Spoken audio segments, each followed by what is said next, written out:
بنو مخزوم کا شمار قریش کے چند ایک معزز خاندانوں میں ہوتا تھا۔ قریش کے عسکری امور اس خاندان کے سپرد تھے۔ قریش خالد کے باپ الولید کے احکام اور فیصلے مانتے تھے۔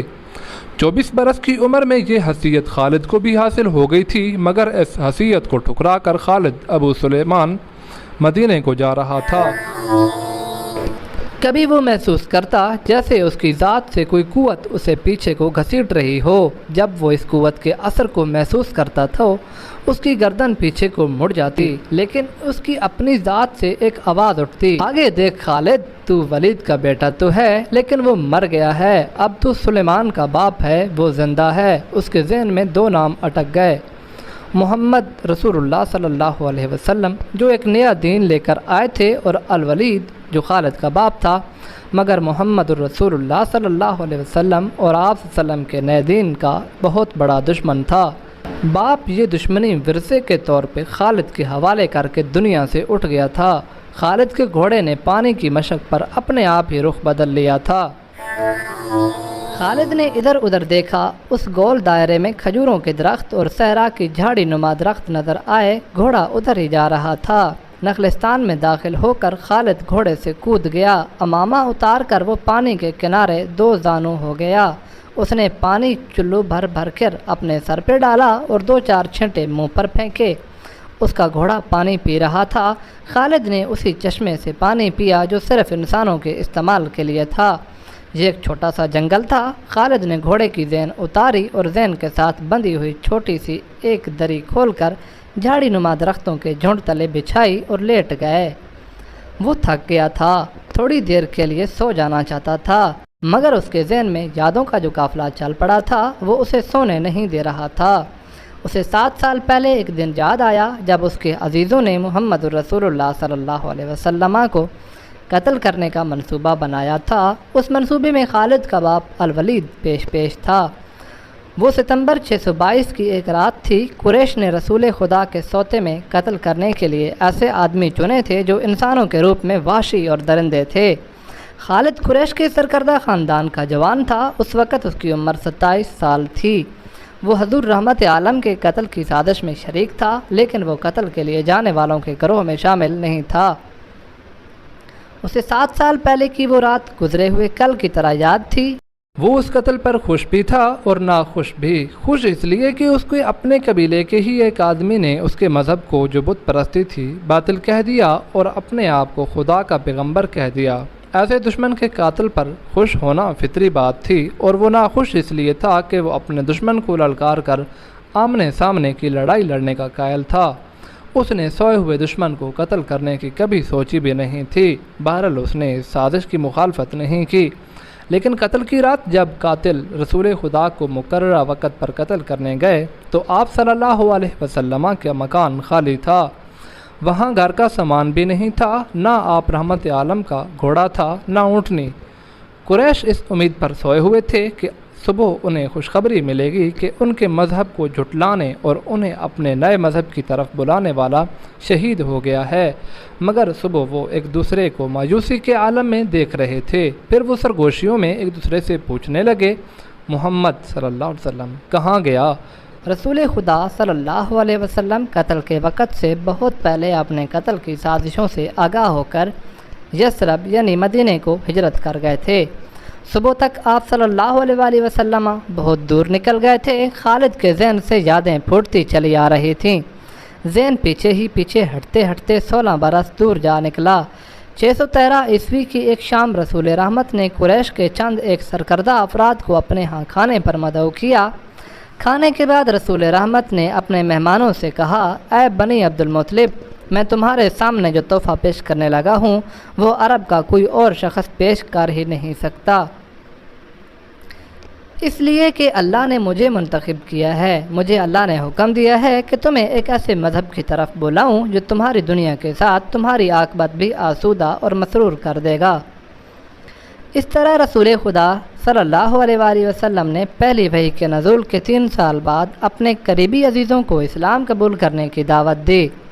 خالد اس محفل میں نہیں تھا، اس کا باپ مدعو کیا گیا تھا۔ اس نے خالد کو مذاق اڑانے کے انداز میں بتایا تھا، کہ عبد المطلب کے پوتے محمد رسول اللہ نے کہا ہے کہ وہ اللہ کا بھیجا ہوا نبی ہے۔ ہم جانتے ہیں کہ عبد المطلب قریش کا ایک سردار تھا۔ الولید نے اپنے بیٹے خالد سے کہا، بے شک محمد صلی اللہ علیہ وآلہ وسلم کا خاندان اعلیٰ حیثیت رکھتا ہے، لیکن نبوت کا دعویٰ اس خاندان کا کوئی فرد کیوں کرے؟ اللہ کی قسم اور حبل اور عزا کی، میرے خاندان کا رتبہ کسی سے کم نہیں۔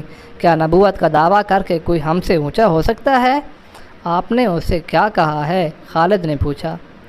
پہلے تو ہم چپ ہو گئے، پھر ہم سب ہنس پڑے، الولید نے جواب دیا۔ لیکن محمد رسول اللہ صلی اللہ علیہ وسلم کے چچا داد بھائی علی نے محمد صلی اللہ علیہ وسلم کی نبوت کو قبول کر لیا ہے۔ خالد اپنے باپ کی تنزیہ ہنسی کو بھولا نہیں تھا۔ خالد کو 629 عیسوی کے ایک روز مکہ اور مدینہ کے راستے میں ایک نخلستان میں لیٹے ہوئے وہ وقت یاد آ رہا تھا۔ اللہ صلی اللہ علیہ وآلہ وسلم جن کی نبوت کو قریش کے سردار قبول نہیں کر رہے تھے، اس نبوت کو لوگ قبول کرتے چلے جا رہے تھے۔ ان میں اکثریت نوجوانوں کی تھی، بعض مفلس لوگوں نے بھی اسلام قبول کر لیا۔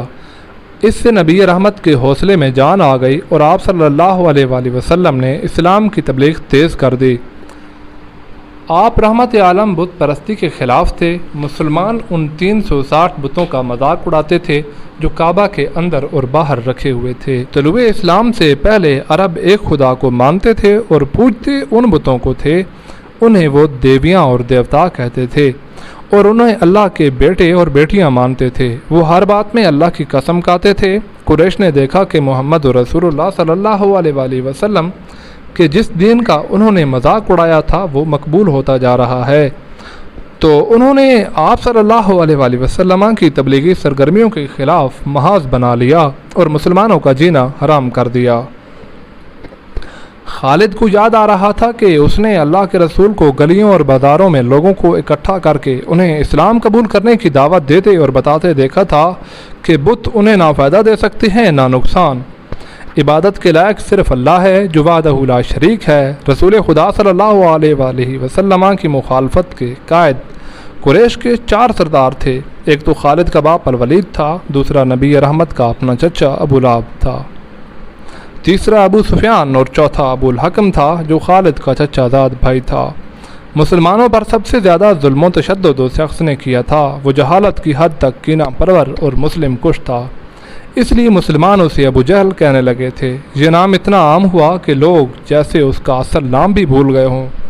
تاریخ نے بھی اس پستہ قد، بھینگے اور لوہے کی طرح مضبوط آدمی کو ابو جہل کے نام سے ہی یاد رکھا۔ خالد کو یہ یادیں پریشان کرنے لگیں، شاید شرمسار بھی۔ قریش کے لوگوں نے رسول خدا کے گھر میں کئی بار غلاظت پھینکی تھی۔ جہاں کوئی مسلمان اسلام کی تبلیغ کر رہا ہوتا وہاں قریش کے آدمی جا پہنچتے اور ہلڑ مچاتے تھے۔ بد اخلاق اور دھتکارے ہوئے آدمیوں کو رسول خدا صلی اللہ علیہ وآلہ وسلم کو پریشان کرتے رہنے کا کام پر لگا دیا گیا تھا۔ خالد کو یہ اطمینان ضرور تھا کہ اس کے باپ نے محمد رسول اللہ کے خلاف ایسی کوئی گھٹیا حرکت نہیں کی تھی۔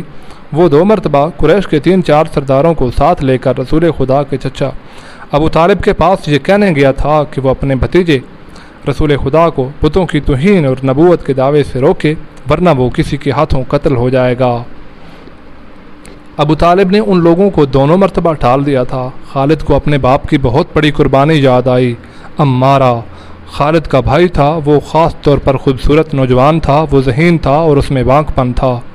خالد کے باپ الولید نے اپنے اتنے خوبصورت بیٹے عمارہ کو قریش کے 2 سرداروں کے حوالے کیا اور انہیں کہا کہ اسے محمد رسول اللہ کے چچا ابو طالب کے پاس لے جاؤ اور اس سے کہو کہ میرا بیٹا رکھ لو اور اس کے بدلے محمد صلی اللہ علیہ وآلہ وسلم ہمیں دے دو۔ خالد اپنے باپ کے اس فیصلے پر کانپ اٹھا تھا اور جب اس کا بھائی عمارہ دونوں سرداروں کے ساتھ چلا گیا تھا تو خالد تنہائی میں جا کر رویا تھا۔ ابو طالب سرداروں نے عمارہ کو رسول کریم کے چچا کے آگے کر کے کہا تھا، اسے تم جانتے ہو، یہ عمارہ بن الولید ہے۔ تم یہ بھی جانتے ہوگے کہ بنو ہاشم نے جس کے تم سردار ہو ابھی تک اس جیسا سجیلا اور عقل مند جوان پیدا نہیں کیا۔ یہ ہمیشہ کے لیے تمہارے حوالے کرنے آئے ہیں۔ اسے اپنا بیٹا بنا کر رکھو گے تو یہ تمام عمر فرما بردار رہے گا، اور اگر اسے اپنا غلام بناؤ گے تو قسم ہے اللہ کی تم پر اپنی جان بھی قربان کر دے گا۔ مگر تم اس سے میرے حوالے کیوں کر رہے ہو؟ ابو طالب نے پوچھا۔ کیا بنو مخزوم کی ماؤں نے اپنے بیٹوں کو نیلام کرنا شروع کر دیا ہے؟ کہو اس کی کتنی قیمت چاہتے ہو؟ اس کے عوض ہمیں اپنا بھتیجا محمد رسول اللہ دے دو۔ قریش کے ایک سردار نے کہا، تمہارا یہ بھتیجا تمہاری رسوائی کا باعث بن گیا ہے۔ اس نے تمہارے باؤ اجداد کے مذہب کو رد کر کے نیا مذہب بنا لیا ہے۔ کیا تم دیکھ نہیں رہے کہ اس نے قبیلے میں آدمی کو آدمی کا دشمن بنا دیا ہے؟ تم میرے بھتیجے کو لے جا کر کیا کرو گے؟ قتل۔ ہم محمد رسول اللہ کو قتل کریں گے، یہ بے انصافی نہیں ہوگی۔ تم دیکھ رہے ہو کہ ہم تمہارے بھتیجے کے بدلے تمہیں اپنا بیٹا دے رہے ہیں۔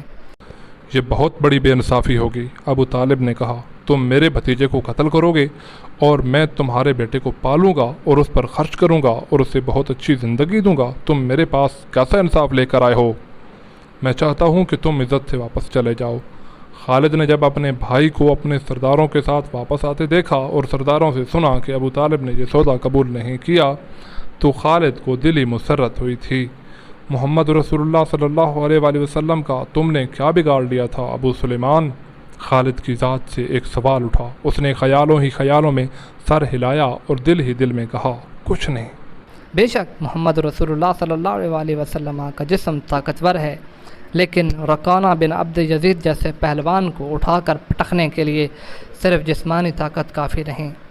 رکانہ بن عبد یزید رسول اللہ صلی اللہ علیہ وآلہ وسلم کا چچا تھا، جس نے اسلام قبول نہیں کیا تھا۔ یہ عرب کا مانا ہوا پہلوان تھا۔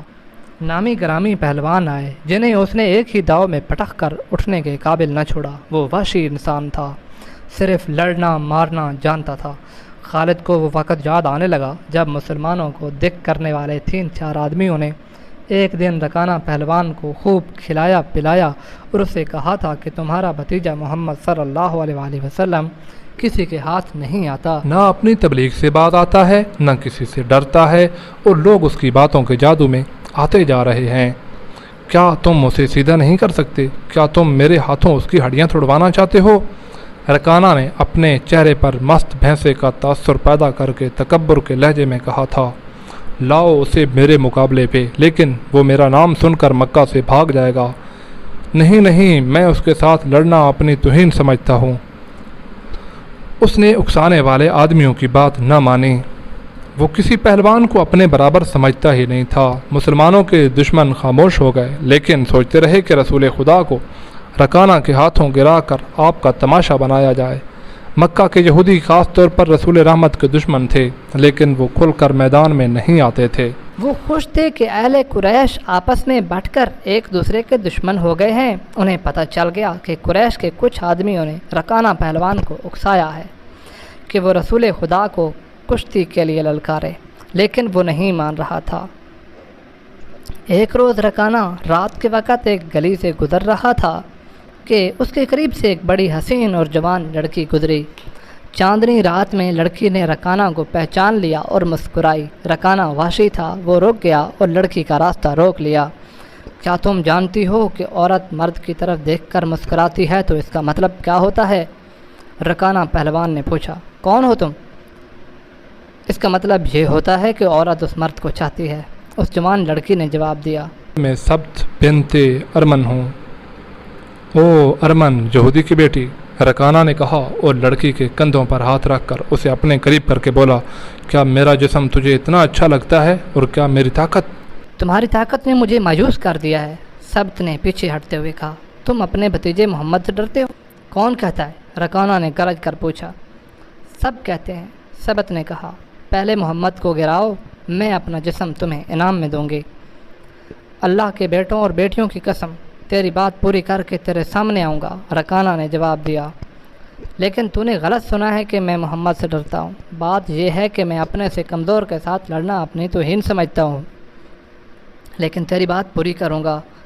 مشہور مورخ ابن حشام نے لکھا ہے کہ رسول کریم صلی اللہ علیہ وآلہ وسلم نے خود رکانہ پہلوان کو کشتی کے لیے للکارا، لیکن دوسرے مورخ ابن الاسیر نے جو شہادت پیش کی ہے وہ صحیح ہے کہ رکانہ نے محمد رسول اللہ صلی اللہ علیہ وآلہ وسلم کو کشتی کے لیے للکارا اور اس نے کہا تھا، میرے بھائی کے بیٹے، تم بڑے دل اور بڑی جرت والے آدمی ہو۔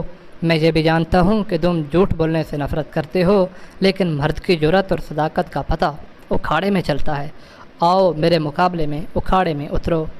اگر مجھے گرا لو تو میں تمہیں اللہ کا بھیجا ہوا نبی مان لوں گا، اللہ کی قسم تمہارا مذہب قبول کر لوں گا، لیکن یہ ایک بھتیجے اور چچا کی کشتی نہیں ہوگی۔ رسول خدا صلی اللہ علیہ وآلہ وسلم نے رکانہ کی للکار کے جواب میں کہا، ایک بت پرست اور سچے دین کے پیغمبر کی لڑائی ہوگی، تو ہار گیا تو اپنا وعدہ نہ بھول جانا۔ مکہ میں یہ خبر صحرا کی آندھی کی طرح پھیل گئی کہ رکانہ پہلوان اور محمد رسول اللہ صلی اللہ علیہ وآلہ وسلم کی کشتی ہوگی، اور جو ہار جائے گا وہ جیتنے والے کا مذہب قبول کر لے گا۔ قریش کا بچہ بچہ، مرد و زن اور یہودی ہجوم کر کے آ گئے۔ مسلمانوں کی تعداد بہت تھوڑی تھی، وہ تلواروں اور برچھیوں سے مسلح ہو کر آئے، کیونکہ انہیں خطرہ محسوس ہو رہا تھا کہ قریش کشتی کو بہانہ بنا کر رسول خدا کو شہید کر دیں گے۔ عرب کا سب سے زیادہ طاقتور اور وحشی پہلوان رکانہ بن عبد یزید رسول کریم صلی اللہ علیہ وآلہ وسلم کے مقابلے پر اترا۔ اس نے رسول خدا پر تنزیہ نظر ڈالی اور آپ صلی اللہ علیہ وآلہ وسلم پر پھبتی کسی۔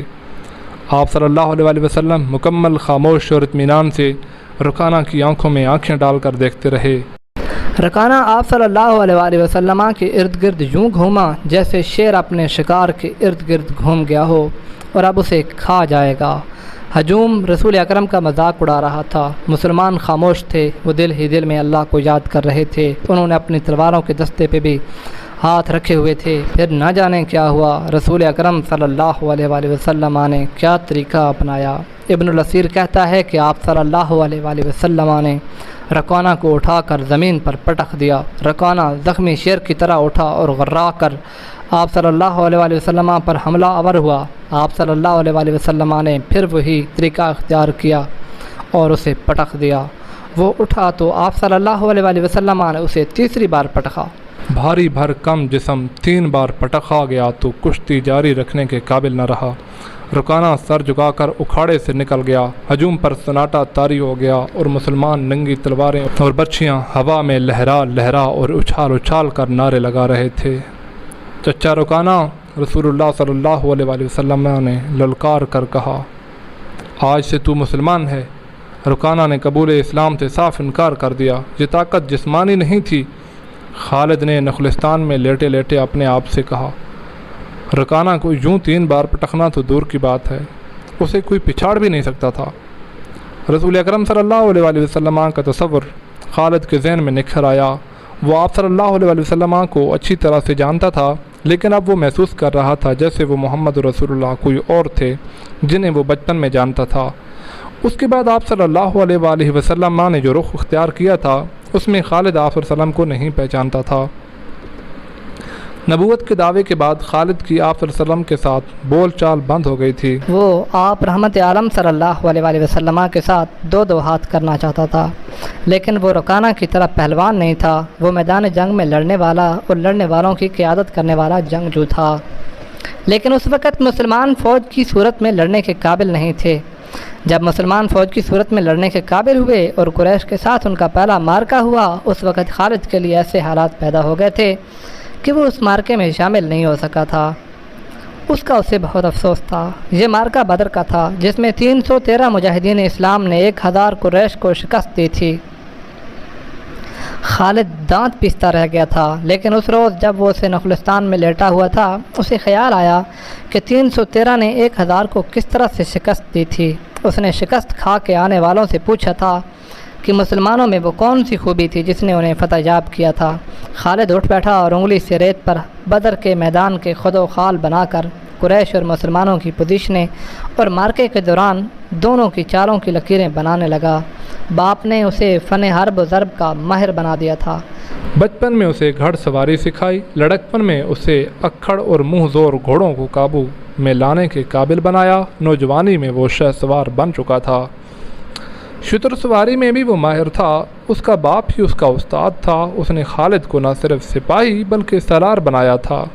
خالد کو جنگ و جدل اتنی اچھی لگی کہ وہ لڑنے اور لڑانے کے طریقوں پر غور کرنے لگا اور جوانی میں فوج کی قیادت کے قابل ہو گیا تھا۔ اسے بدر کی لڑائی میں شامل نہ ہو سکنے کا افسوس تھا اور وہ انتقام کے طریقے سوچتا رہتا تھا، لیکن اب اس کی سوچوں کا دھارا اور طرف چل پڑا تھا۔